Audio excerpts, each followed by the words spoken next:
पोरींचं इतकं बिंडोक काम झालंय, आपल्याकडे मुलं कमी पडले ना. आता आपल्या पोरी आपल्या पोरांना प्रेम नाही करीत. नाही, आपल्या पोरीने आता प्रियकर सापडायची पायरी बदलवली. व्हॉट्सअप, फेसबुक, इंस्टाग्राम, निर्लक्ष नाही. इकडची पोरं का मेली का अख्खी भूकंपात मेली. हसण्यावारी गोष्टी देऊ नका, थोडं राग येईल लोकांना. जाऊ द्या, मी सध्या वाल्या पोळी झालं, सगळ्यांच्या शिव्या मी एकटाच खातो. नाही इतक्या तर शिव्या कोणी खाल्या नाही. मी शिव्या खायलाच जन्माला येईल, पण तळतळ येते महाराज. हसल्यावारी गोष्टी देऊ नका. महिला म्हणलं मुलगी मला आहे अक्षरशः पोरानं मोबाईल करायचा, इंस्टाग्रामला ओळख करायची.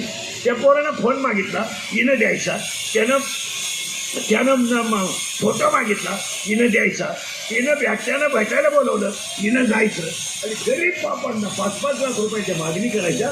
उलट्या पोरींनी बाप डॅमेज केले त्या 4 वर्षात. रडला बाप.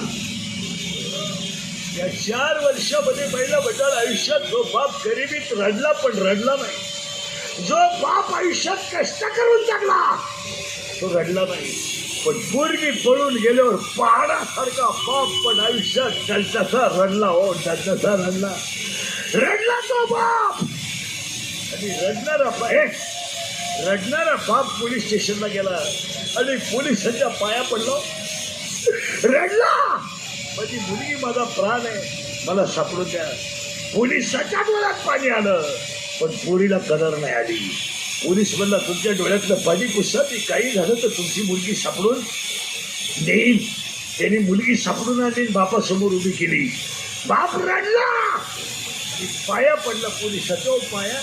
माझी मुलगी सापडली, हे जास्त आलं, पण मी तुमच्या पाया पडतो. तो बाप म्हणतो मी बायकोच्या घरातली दागिने विकेल, थोडं कर्ज करेन, पण माझी मुलगी मी कधी दुःखी होऊ देणार नाही.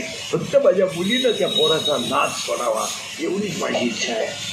पोरीनं पोलिसाला सांगितलं माझा बापच माझा दुश्मन आहे, काही झालं तर मी त्या प्रियकराला सोडू शकत नाही. ही मी मालिका सांगत नाही तुम्हाला, ही माझ्यासमोर कीर्तनात बसलेल्या 25% पालकांवर पोरीने ह्या 4 वर्षात आणलेले प्रसंग आहेत. काय मदत.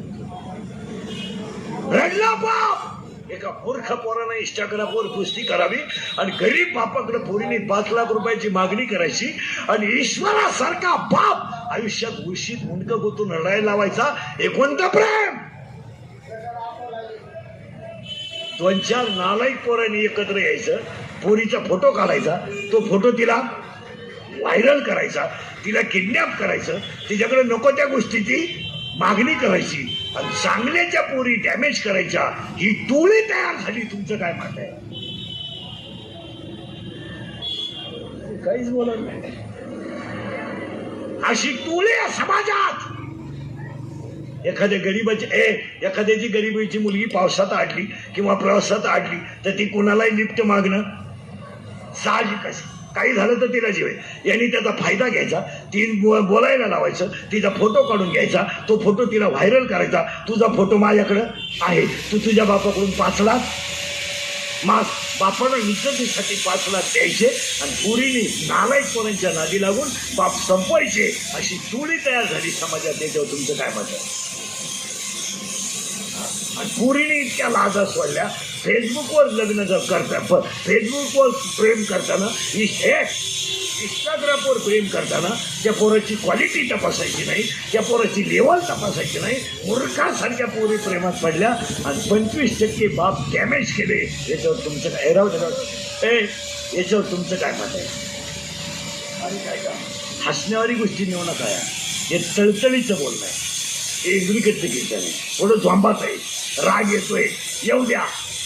मी सध्या वाल्यापोळी झालोय, पण खरं सांगा महिला म्हणजे तळतळायला लावू नका. मला मुलगी मला आहे, मी बोलतो हा विनोद आहे, हा टाइमपास आहे. आणि पोरीला पोरं पाहिजे व्हॉट्सअप, हे मोबाईलला जे क्लिपा टाकणारी पोर आहेत ना, ही पिसावलीच पाहिजे महाराज. ही तोंडानं सांगायच्या वस्तू नाही. याच्यावर तुमचं काय मत आहे. यांनी चांगल्या माणसांना डॅमेज करून टाकलं समाजात. डॅमेज. हसण्यावारी गोष्टी नेऊ नका. किती वैभव प्राप्त झालं आणि मुलीचा पाय जर तिरपा पडला तर त्या बापाला आयुष्यात अपमानाचं जगावंच लागतं. नाही समाजात जगला तरी एकटा बसल्यावर तरी त्याचं मन त्याला साक्ष देत आहे, तू मुलगी बनवण्यामध्ये फेल गेलाय. तुमचं काय मत आहे? समाजाचं सोडा, समाज विसरेल. आपल्याला पहिला पठ्ठ्या त्या पोरीचा आहे, त्या म्हातारीचा पहिला पोर आहे. काम पोरं सोडायचे नाही बरं का, 16 आहेत. एक एक ध्यानात ठेवा, 16च्या 16 सापडायचे आपल्याला. आणि आज सगळी माणसं कशानं संपली? अरे तुम्ही मी संपलो याच्यात काय नवलंय. इंद्र पडली बघा, चंद्र झाला काळा, नारद 22 वर्षाच्या पोरांची लिव्हर खराब झाले आणि 25 वर्षाच्या पोरांना डायलिसिस आहे.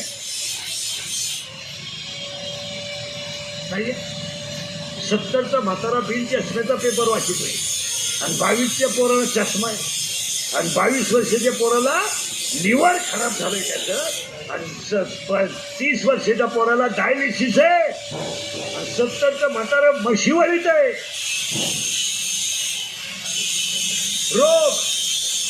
रोग नुसते. आणि रोग व्हायला कारण काय? खायलाच कुठे, खायला काय? फक्त कपडे भारी घालायचे, बायका देखण्या करायच्या, सोन्यानं वापवायच्या, पाव खाईन, इडली खाईन, ठोस खाय, बर्गर खाईन, सर्गर खाईन, वर्गर खाय, पिझ्झा खाय, सँडविच खाय, नूडल खाय, मर ना खायला. फक्त कडक कपडे घालतो ना, अंगाला शेंट मारितो आणि पाणीपुरी खातो ना. आणि कुठून नाही आणायचं काही खायला. तो मठ्ठा कोणी आणलाय त्याचा एक शोध लावला पाहिजे. तो माणूस कोण आहे मठ्ठा बनवणारा, तो लईच ठेवला पाहिजे. तुमचं कुठून आणला तो मठ्ठा? अरे महिला मंडळ आमची जुनी आई दही करायची. दही दुधात मडक्यात दूध घ्यायची. तेच काय आता पूर्वी काय विरजन का असं लिंबू किंवा मीठ टाकायचं, तर ते दही आहे ना मडक्यातून तांब्यात खाली टाकीत पडत नव्हतं. इतकं शुद्ध आणि घट्ट व्हायचं. आजी काढायची. आता तो मठ्ठा आणलाय कोणी नालाय, टिपाणात बर्फ, तांब्यातून वाटीत नाही, टिपाणात बर्फाचा गोळा नालाय आणि त्याच्यावर थोडी कोथिंबीर, छान मठ्ठा. आता आमचा विषय थोडा, आम्ही कधी त्याच्या पाहती नाही, आमच्या खानदानीत आम्ही खाल्लाय नाही, खाणार आहे. 22 गलास पठ्ठ्या प्याला माझ्या शेजारी येतो मठ्ठा. म्हणलं यावलंच का भाद्रपती पोळ्याला झालं. 22 गलास ना मठ्ठा प्याला ती हारामी. आणि ते घरी गेलं ना, ते बाथरूम मधून बाहेरच येणं, मठ्ठा असा दमच काढीनं, उभा राहिलं का खडखड खडखड, बसलं का खडखड खडखड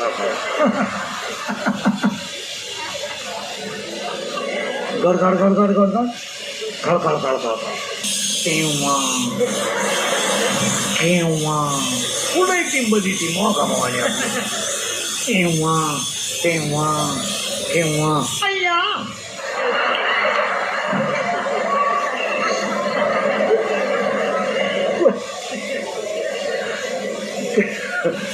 खरंय का कोण आहे? तेव्हा अय्या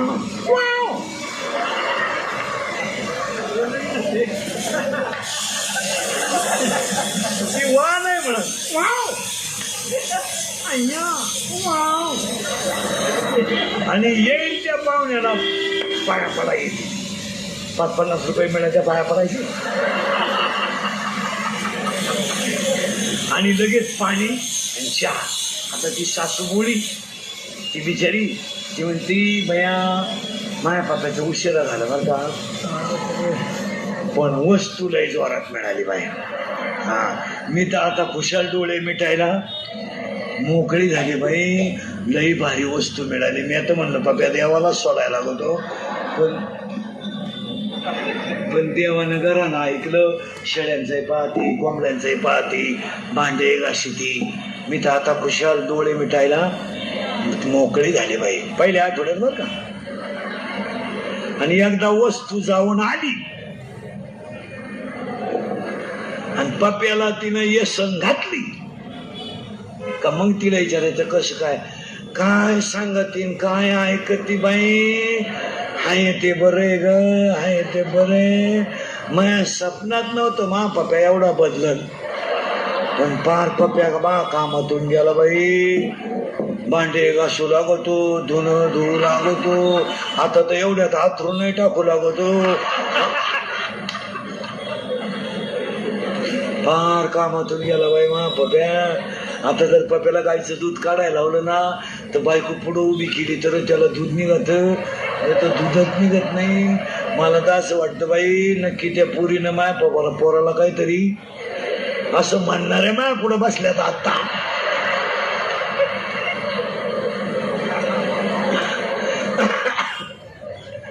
आता 10 पोरं झाली बरं का. म्हातारी लय मोठी आहे. तुम्ही म्हणा म्हातारी मारायची का वा, आपण फास्ट मध्ये मारू म्हातारीला. आता 10 झाले पोरं ध्यानात ठेवायचे बरं का. काम, क्रोध, लोभ, मद, मत्सर, अहंकार, मी, तू, तुझं, माझं. आता म्हातारीला पोरी आहे 6. पहा आता एक पोर, लय मोठा परपंच आहे म्हातारीचा. आणि त्या म्हातारीच्या एकाच पोरीचे नाव आहे पहिल्याच आशा. आज तुम्ही मी सगळे कशात आहे आशा. पगार वाढल, पाहुणा येईल, पोरांचं म्हणणं पाहुणे येतील, पगार वाढल म्हणून आशा. आणि त्या म्हातारीच्या दुसऱ्या पुरीचं नाव आहे इच्छा. आता पुरी मोजा पटकन. आशा, इच्छा, वासना, तृष्णा, मनिष्णा, तितिक्षा, 10 7 16. आणि 16 पोर एकट्या म्हातारीला आहे. आणि म्हातारीला आला याच्यात. आता म्हातारीचे 16 पोरं आपल्या जनत मारणं शक्य नाही. काम, क्रोध. मग आपण म्हातारी मारायचं नियोजन करू तर बाकीची मरती. पण म्हातारी इतकी नंगाट आहे, तिला एक मैत्रीण आहे आणि मुलगी आहे, तिचं नाव इच्छा आहे.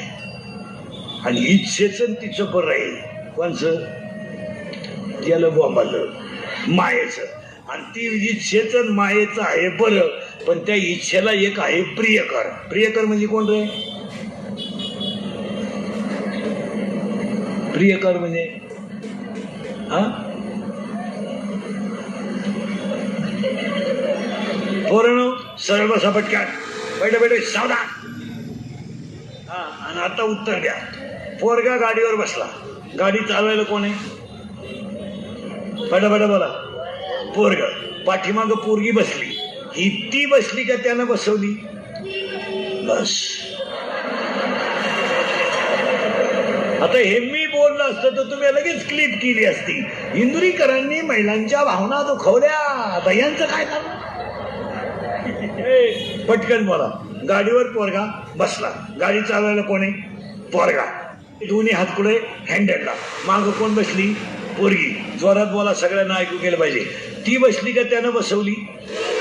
ती बसली. करेक्ट. बरं, तिनं त्याला नादी लावलं का त्यानं तिला? तिनं